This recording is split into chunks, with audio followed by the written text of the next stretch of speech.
Olá, tudo bem? Que bom é poder estar entrando na sua casa, que bom é poder estar com você nesse momento da entrada do sábado. Um feliz sábado para você, uma boa noite. Que legal é hoje nós estarmos podendo dar continuidade à série Vírus do Pecado. Ontem nós falamos sobre qual era o plano inicial de Deus. E o plano inicial de Deus era que todo ser humano vivesse eternamente. A eternidade Deus tinha colocado em cada ser humano. Deus tinha feito o ser humano à sua imagem e sua semelhança. Só que essa eternidade ela estava condicionada à obediência. O ser humano caiu em pecado, você sabe, você se lembra e sabe muito bem dessa história. Mas nós vamos ver como que essa queda aconteceu hoje. O tema do episódio de hoje é a queda. Não sai daí porque nós vamos começar agora. Para nós entendermos então sobre essa queda e como o vírus do pecado atingiu a todo ser humano, precisamos introduzir nessa história um personagem, Lúcifer. Lúcifer, segundo o livro de Isaías, Ezequiel, era um ser perfeito criado por Deus. É isso mesmo, Lúcifer significa literalmente portador de luz, ele era um anjo lá no céu. Só que nasce no coração de Lúcifer uma coisa chamada inveja. Ele quer ser maior do que Deus, ele quer tomar o lugar de Deus, ele quer tomar o trono de Deus. E isso começa a gerar no coração de Lúcifer, como eu disse, a tal da inveja. E a inveja é um dos piores pecados que pode existir no coração de qualquer pessoa. Porque se o pecado, pensa bem, se o pecado da inveja transformou um anjo em um demônio, o que o pecado da inveja não pode fazer com você? Por isso, todo cuidado com a inveja. E aí, talvez você olhando esse panorama, essa perspectiva, bom, se Lúcifer é o causador de todo o mal no universo e no planeta, ué, então quer dizer que Deus criou o mal? Se Deus criou Lúcifer, Deus criou o mal? É isso, pastor? Não. Deus criou todo ser, toda criatura de Deus, Deus cria com a liberdade de escolha, o direito de escolher o certo ou o errado. E assim também não foi diferente com os anjos. Deus criou Lúcifer com o direito de escolher. Afinal de contas, se Deus tivesse dito assim, Lúcifer, você me desobedeceu, vou te destruir agora.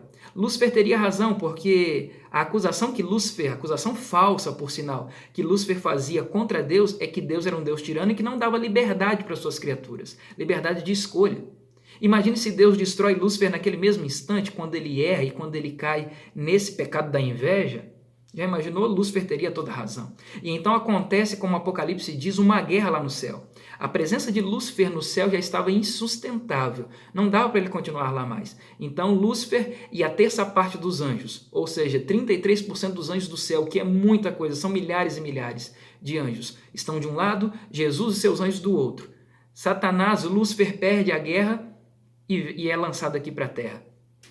E o que acontece é que essa guerra ela continua aqui. Porque se Lúcifer não consegue atingir diretamente a Deus, ele vai nos seres mais amados que Deus tinha agora. Adão e Eva, vimos no episódio anterior que Deus tinha criado Adão e Eva, eram seres amados, Deus tinha dotado Adão e Eva, colocado em Adão e Eva algumas características da divindade, do próprio Deus, como capacidade de raciocinar, capacidade de viver eternamente, mas aí eles foram enganados. Você conhece muito bem a história e a Bíblia mostra em Gênesis 3, verso 6, se quiser conferir na sua Bíblia, eu leio na minha Bíblia assim, a mulher ficou convencida, reparando na beleza daquela árvore e que a sua fruta era agradável ao paladar e atraente aos olhos, além de dar entendimento, tomou a fruta e comeu-a.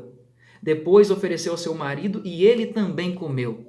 O que acontece agora, depois de serem enganados, é que o pecado ele passa a todo ser humano, desde Adão e Eva, até chegar em nossa geração. O vírus se espalhou, o pior vírus de toda a história. E o pecado nada mais é, segundo a Bíblia, do que a transgressão da lei, ou desobedecer a lei. Que lei? Lei de quem? Lei de Deus. O pecado, se a gente fosse resumir e trocar em palavras mais simples, pecado é quando Deus manda fazer uma coisa e eu vou e faço do meu jeito. Não é assim? Deus te fala uma coisa e você pensa, não, eu deixo fazer do meu jeito, eu tenho a minha maneira. E a gente acaba se dando mal.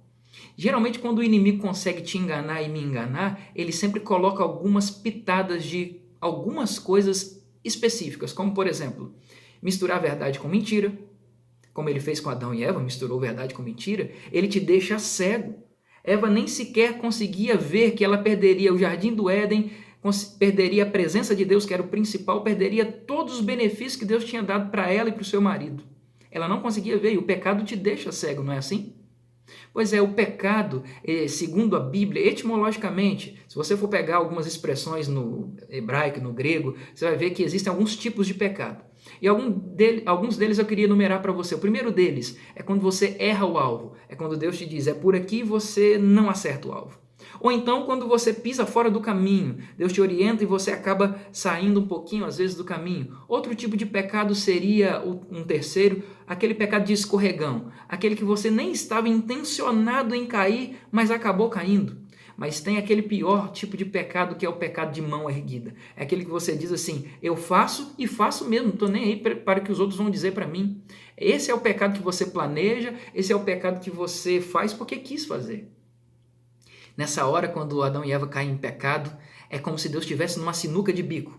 Porque Deus tinha feito um combinado com Adão e Eva. Se vocês obedecerem, viverão eternamente. Se desobedecerem, morrerão. E agora? Deus estaria numa sinuca de bico se fosse eu. Mas Ele é Deus, Ele sabe de todas as coisas.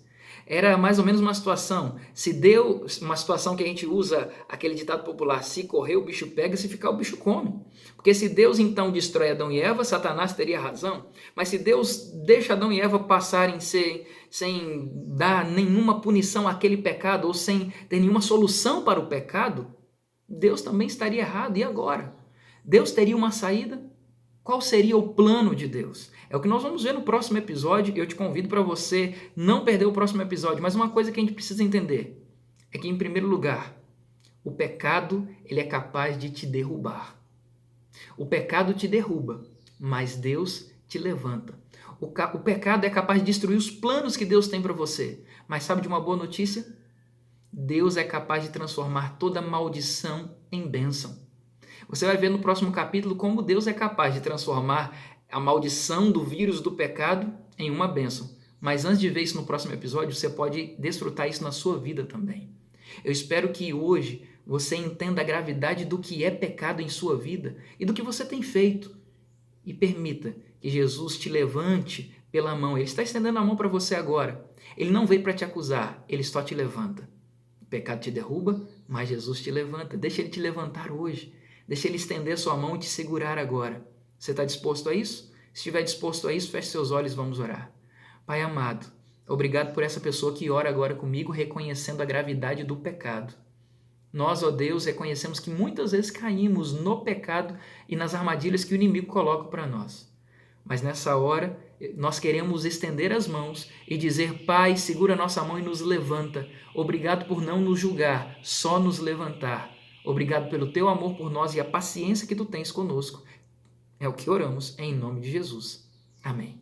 Muito obrigado, que Deus te abençoe e não perca o próximo episódio da série Vírus do Pecado.